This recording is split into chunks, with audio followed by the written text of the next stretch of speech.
Concerned about the growing darkness in the Western Kingdoms, the necromancer Zayl journeys to Westmarch to restore the balance. Amid his quest, he crossed paths with Lady Salene Nesardo, the last head to an ancient house who seeks a necromancer to help convene with her late husband. But as they summon Lord Nesardo's spirit into moldering crypts beneath the family estate, Zayl and Salene stumble upon something unexpected. A sinister plot to unleash the demon Astrogah and his minions on Sanctuary. While Salene and Zayl become entangled in a web of alliances and intrigues that embroil both the nobility and Salene's bloodline, Astrogah's allies work to prepare a horrific ritual to ensure his coming. The key to his return, the moon of the spire, is at the heart of the Mount of Evil on Westmarch. For who wields the malevolent artifact, and to what end? 7. General Torion was a man of action. Inaction drove him mad, and so thus was his mood this night. There were still 2 more days before good Cornelius would be laid to rest. That did not suit Torion at all. The king was dead and needed to be buried so that his successor could take his rightful place on the throne, thereby solidifying his claim. The longer the last took, the more the talk would increase that perhaps another should lay claim to Westmarch. There were too many willing to do that. Salene Nesardo's agreement to back Justinian would help bring some of the other houses around, but the list of troublemakers was still far too long for the commander's tastes. He found himself wishing for a simpler time, when those who served the throne could take more direct measures, more absolute ones.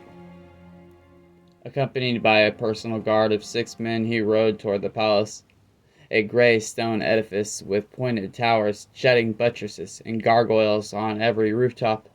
The palace was built like a fortress, with high, stark walls lined with spikes and a deep moat with smooth, unclimbable sides.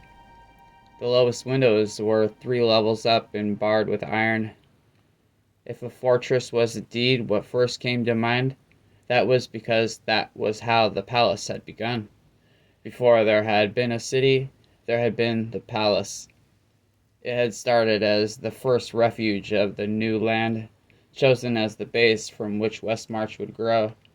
Torion was no student of history, save where concerned war. He knew of the sons of Rakkus only because of their legacy of power, and admired this, their creation. They had also created the first of the outer walls of the city, which later architects had copied and embellished upon.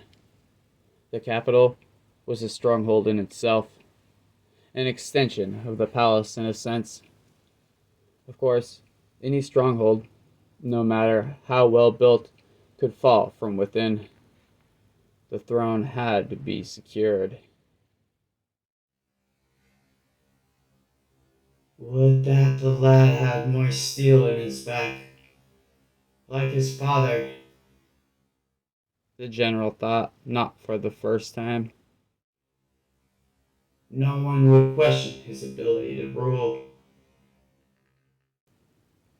Citizens wrapped in furs, thick cloth coats bowed their heads as he passed along the cobblestone street. Torion acknowledged them with an occasional nod. Shop owners and craftsmen peered out of their establishments to eye the man known as the Sword of the Realm. Some likely wondered why Torion did not himself seek to take the throne from the weak hire.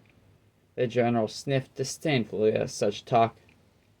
His duty was all that mattered to him, not for Torion the unwieldy and oppressive weight of rule. Justinian was welcome to it. At the wall surrounding the palace, wary-eyed guards in red uniforms, gray steel breastplates, and rigid helms stood at attention, their pikes held high, sheathed swords hanging ready at their side. Overhead, the royal banners fluttered madly, the lunging black bear in the middle of each seeming to be dancing a mad jig.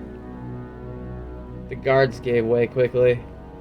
Torion, the one man not needing to identify himself to them. Through the wrought iron gates he and his party rode. The wind howled. The commander did not notice it, his mind concentrating on more important matters.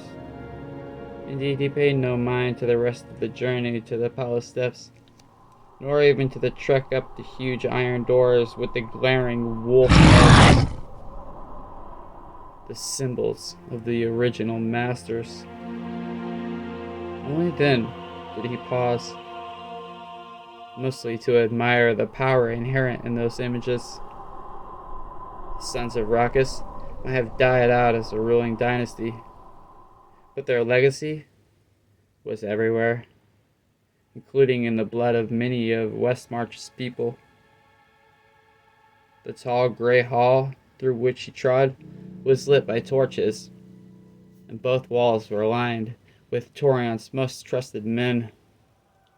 The lupine images continued uninterpreted, one snarling animal after another. However, a predecessor of Justinian's had at least attempted to prove who now ruled by hanging huge, elaborate, and to the general, gaudy tapestries from the ceiling with his own line's emblem. The giant bears dangled overhead, but to Torion, they seemed more frightened than frightening. It almost appeared that they stayed so high up so as to be safely out of reach of the ancient wolf's jaws. General Torion made an abrupt right turn that took him away from the direction of the throne room. Justinian could never be found there. The new monarch preferred the comfort of his own quarters, where he had lived since a baby. His insistent refusal to sit upon the actual throne only worsened political tensions. General, A voice suddenly called from behind. my Lord General. Torion immediately recognized the nasal tone. Edmund Fairweather, the new king's aide, a high-strung, wheedling man who had far too much of Justinian's attention. What is it, Edmund? The general said, turning. A thin figure clad in black vest and pants, Justinian's man had a faint avian look to him. His pate was bald, save for a ring of brown running from one ear back to the other. His Majesty, you will not find there. Oh. Is he down in the kitchens? Torion's new lord considered himself a bit of a chef, and when it seemed he would never be ruler, he'd spent much of his time toying with recipes. It was another trait that had lessened him greatly in the eyes of so many of the nobility.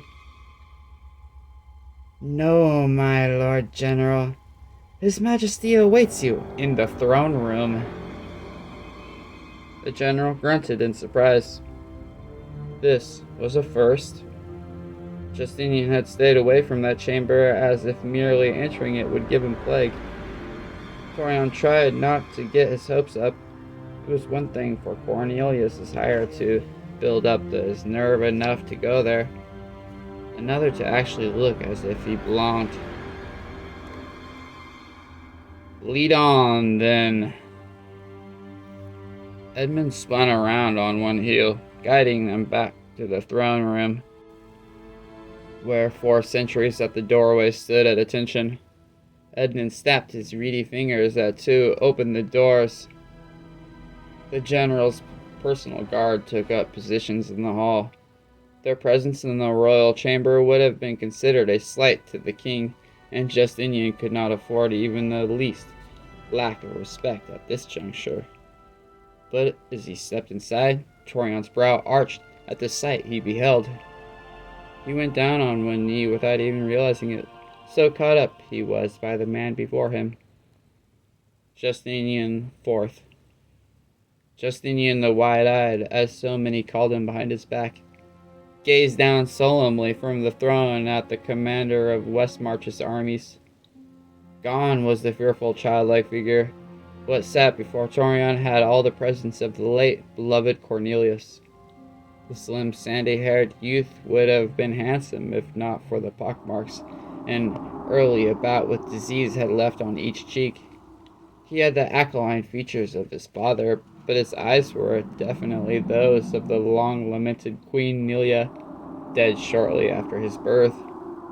Those eyes generally had a weak, watery quality to them that had never been seen in the mother. But this day, Torion's gaze met a pair of rich, brown orbs that utterly snared his attention. My Lord General Torion. Justinian greeted him, his usually hesitant voice now matching his eyes in strength. My Lord General Torion. He sounds exactly like his father. The commander secretly marveled as he obeyed the command. Exactly like good Cornelius when he was fit. The white sleeping robes that Torion had so often found the higher wearing no matter what time of the day had vanished. Instead, the new king was clad in the regal outfit tailors had worked day and night to fashion the moment it became clear that his father would not recover. It was highly reminiscent of the general's own uniform, with the round, ordinate epaulets of gold and silver and an intricate crest on the golden breastplate. The bear rearing to the left looked nowhere as fearful as those on the tapestries lining the walls and well reflected its present wearer. Golden stripes bordered the sleeves and legs. High military cut boots of black leather finished the magnificent effect. Torion, who knew how others reacted when he himself stepped into a room, now experienced that feeling toward Justinian for the first time since King Cornelius had knighted the general some 2 decades past. Your Majesty. Torion finally began, realizing that for once, he was the one stumbling for words.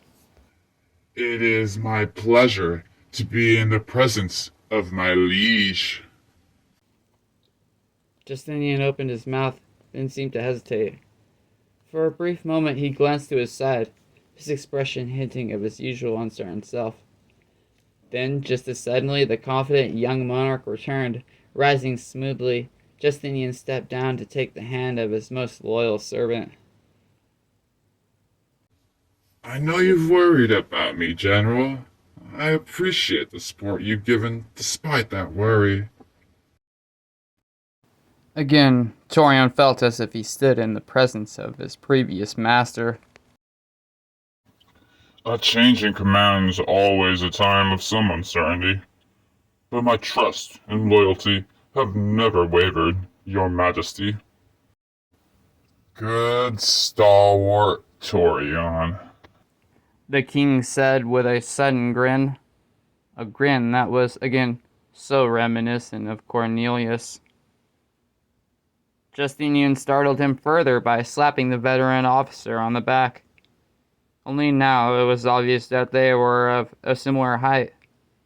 The young ruler's usual habit of hunching his shoulders from a lack of confidence had vanished.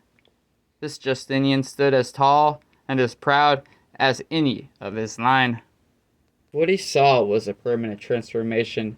Then those eager to use their blood claims to take the throne from its rightful owner would soon have a harsh surprise awaiting them. May I say how well those garments fit you, Your Majesty? He declared, much more at ease than during his ride. They do, don't they? Who would have thought it? Pulling away, Justinian suddenly raised his arms up and laughed at the ceiling. Torion's brow arched again, and he glanced at Edmund, who judiciously found something of interest on his sleeve. The king quickly lowered his arms. A brief glimmer of uncertainty passed across his expression. Anxiousness. Not all the butterflies have left my stomach. Considering what he thought he would have to work with, Torion readily accepted the answer. Instead of a weak, untried boy, the commander found himself in the presence of a man more capable than any of the pretenders. A few idiocracies were to be expected. Every monarch had them. It was in the blood.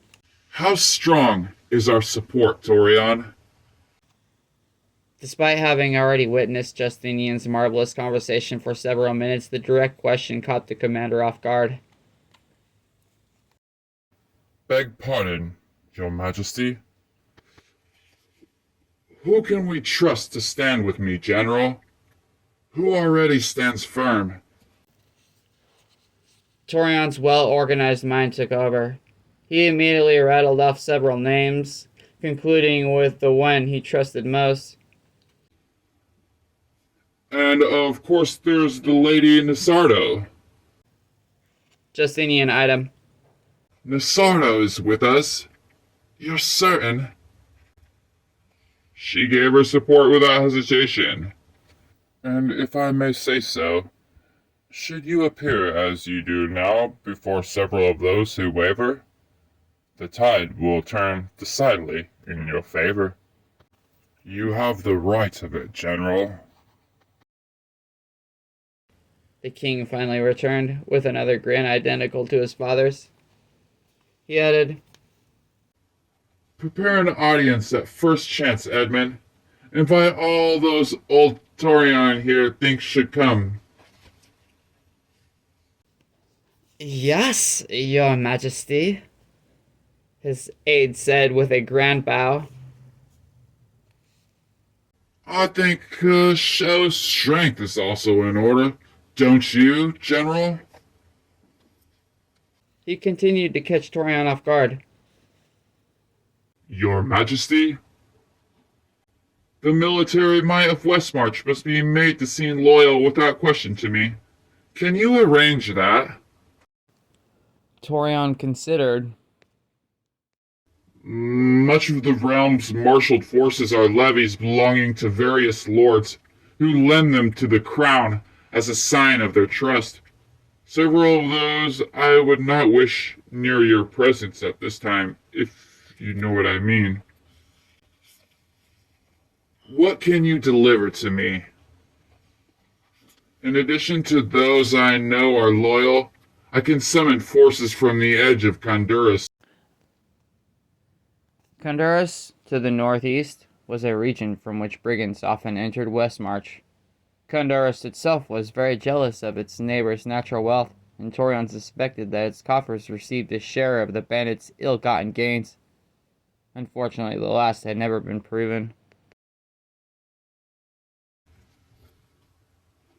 Some might find that risky, not sound judgment for a king. Pointed out Justinian. Your wisdom impresses me, Your Majesty. The king frowned, then looked to the side once more. A moment later, the steel returned to his gaze. Of course! How silly of me! The city guard is part of your personal force, isn't it? Torion was not certain he liked where thought of this was heading. But... Cornelius' son clapped his hands together. It's perfect! Don't you see? Well, we certainly don't need to worry about an invasion here. And any of the nobles who've been considering taking my place would heartily go up against them. We'll use them to show the strength of our claim. Some of Torion's newfound hope dwindled away. He considered the walls of the city an essential part of the realm's defense. No matter how far away Honduras and Inkstein might be, a strong capital gave confidence to the rest of the land. But Justinian had made up his mind. Before General Torion could suggest anything else, the king declared, Let it be done. I think we can strip the most men from the walls facing the mountains and the forests. Not much out there to worry about except a few wolves. Am I right, General? Very likely, muttered the commander. He did a quick calculation. Yes, if it had to be done, those walls would be best to empty. Still, Torion would also need to reorganize the watches, and that would take some time, as would putting together the overall display. It'll take some doing, but it'll be done. Splendid. Justinian patted him on the shoulder again, once more emulating the late Cornelius to perfection. I leave you to see to it then. Torian felt all turned around. He had not come here expecting any of this to happen. Yes, as you wish, your majesty. The officer recalled the reason that he had come. King Justinian, if I may. Yes, you may go, with my thanks and my blessing. Justinian turned to speak with Edmund, seeing that the audience was over. General Torion bowed and exited the chamber. His mind raced as he weighed the good and ill coming from this change in Cornelius' son. The general's personal guard fell in line around him, but he barely noticed. Walls should be left well defended. It's always been so. He thought. Yet there were too many questionable factors concerning the levies, and for what Justinian desired, Torion would have to gather quite a force. There was no choice but to temporarily strip the city walls. But that matter aside, the commander left the halls with much renewed hopes. Justinian had just showed more backbone than he had in all the years Torion had known him. With the general's capable guidance, surely that backbone could be strengthened further yet. Many a king had started out uncertain and untried, only to rise above himself and become legend. This is a good thing. General Torion insisted to himself as he stepped out into the foul weather again. This will preserve the kingdom. This will preserve Westmarch. And in the end, that was what mattered most.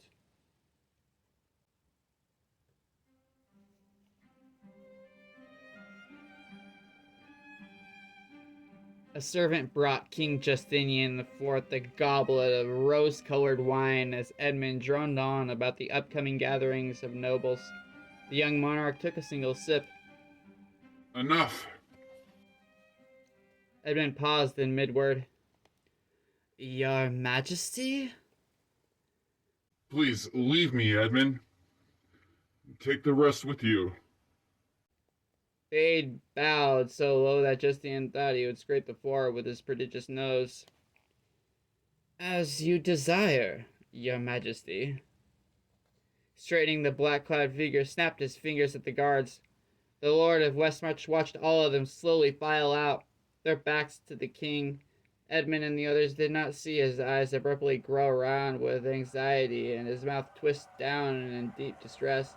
The hand holding the goblet shook so much that the droplets rained upon his pristine garments. When at last the doors closed and he was left alone, a gasp escaped his taut lips. Justinian let the goblet fall from his grasp, ignoring the clatter and the spreading stain on the stone floor. Moving like a caged animal, he stepped to the center of the throne room and looked around.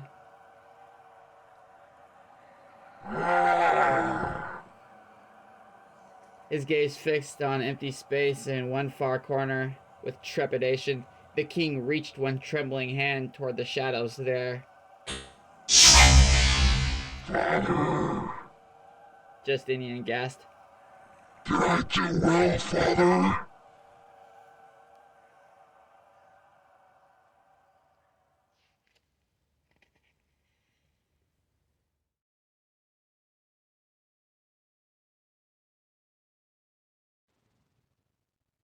In the dark of the storm, a single light flickered in the sky. Those few who might have seen it likely would have imagined that somehow the clouds had parted just long enough for this one star to shine through. But had they now witnessed it drop toward the ground, they would have instead called it a portent, an omen. In both cases, such onlookers would have been entirely wrong. and entirely correct. But the light did not simply plummet, as most such astonishing sights did. His descent was swift, yet focused, and just above the city, it paused. Guard on the outer walls happened to glance in its direction, perhaps somehow sensing a difference in the world. His eyes immediately blazed and turned away. He went about his duties, the unearthly vision plucked from his memories. The light continued down, dropping into West March. As it did, its unnatural brilliance faded, blending into the gray realm below. Just above the house of Nesardo, it faded from mortal sight.